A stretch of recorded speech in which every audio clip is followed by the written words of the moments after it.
இன்றைக்கி செவ்வாய்க்கிழமைங்க. செவ்வாய்க்கிழமை நம்ம வீட்டில் என்ன சமையல் பார்த்துடலாங்களா? பாருங்கள், வெள்ளை சாதம்,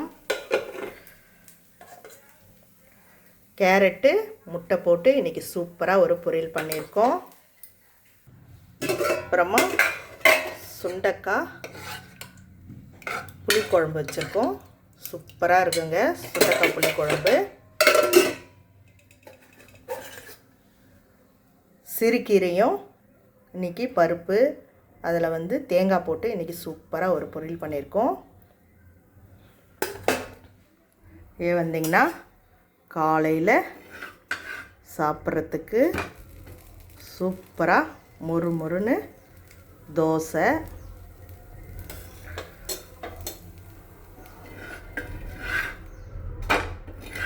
பாருங்கள் எவ்வளோ முறுமுறுன்னு இருக்குது. மொறுமொறுப்பான தோசை, புதினா சட்னி, அப்புறம் அதுக்கு தொட்டுக்க இன்றைக்கி நம்ம சாம்பாருங்க. அவ்வளோதாங்க இன்றைக்கி நம்ம வீட்டு பிரேக்ஃபாஸ்ட் அண்ட் லன்ச் மெனு. இந்த வீடியோ உங்களுக்கு பிடிச்சிருந்துச்சின்னா லைக் பண்ணுங்கள், ஷேர் பண்ணுங்கள், சப்ஸ்கிரைப் பண்ணுங்கள். அப்படியே பக்கத்தில் இருக்கிற பெல் ஐக்கானையும் கிளிக் பண்ணுங்கள்.